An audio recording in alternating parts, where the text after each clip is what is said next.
kita mau mengukur umat, ya, ukurannya tidak boleh hanya berapa banyak yang ramai ketika melaksanakan aksi-aksi, ya, tapi seberapa ramai masjid-masjid kita.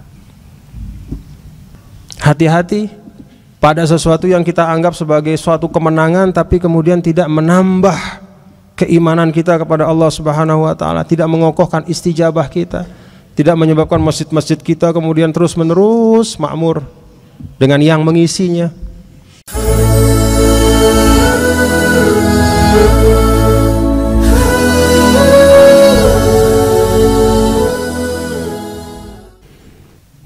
Nikmat itu Bapak Ibu jangan diukur hanya dari sisi materi saja. Nikmat itu adalah dalam ajaran agama kita sesuatu yang melapangkan hati kita, yang meneguhkan hal-hal baik dalam diri kita. Maka pasca Uhud, syahidnya 70 sahabat itu bukan dilupakan, tetapi tidak menjadi pembicaraan. Justru yang dikenang adalah bagaimana Allah tetap menjaga umat dalam situasi yang seberat apapun. Wa fadlin, yang kedua, Allah Subhanahu wa taala memberikan lebih dari itu. Allah Subhanahu wa taala memberikan bonus. Apa bonusnya? Bonusnya adalah rancangan ke depan yang jauh lebih baik dibanding ketika Uhud. Maka tidak pernah terulang lagi apa yang terjadi pada Uhud. Ketika proses-proses berikutnya itu yang terlihat adalah kekokohan, yang terlihat adalah kedisiplinan, yang terlihat adalah konsistensi, keberanian. Itu bonus dari Allah karena istijabah. Lam yamsashum su'un. Yang ketiga adalah, Bapak Ibu bayangkan 70 sahabat syahid, Rasul bocor kepalanya, patah gerahamnya, tapi Allah mengatakan lam yamsashum su'un. Mereka tidak tersentuh dengan sedikit pun keburukan. Gimana logikanya? Bukannya 70 orang meninggal? Bukannya Rasul sendiri secara fisik terlukai? Para ulama menyampaikan bahwa segala sesuatu itu mi'yaruhu ma'aluhu. Mengukur sesuatu itu jangan pada prosesnya saja, tapi mengukur sesuatu lihatlah pada ujungnya. Maka di dalam Islam itu kita diminta untuk berdoa kepada Allah sebagaimana diajarkan oleh Rasul, Allahumma inna nas'aluka husnal khatimah. Itu doa agar ujung kita jadi ujung yang baik. Gak ada artinya kalau kita kelihatan rupanya baik di dalam perjalanan yang cukup panjang, tapi di akhir kita tidak baik. Ketika akhir itu adalah akhir yang berlipat-lipat. Sebelum Uhud, setelah Uhud, kalau dikomparasikan dari sisi semangat untuk istijabah, kalau dikomparasikan dari sisi, disampaikan oleh dalam sebagian riwayat bahwa tidak pernah masjid Rasulullah SAW itu lebih ramai selain ketika setelah selesai perang Uhud.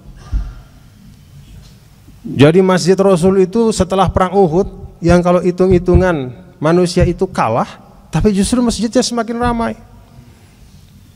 Dan keramaian setelah Uhud itu tidak pernah berkurang, kata sahabat, sampai Rasul yang mulia dipanggil oleh Allah Subhanahu wa taala. Jadi mari kita berpikir panjang. Mari kita mendalami apa yang ada di bawah, di balik permukaan.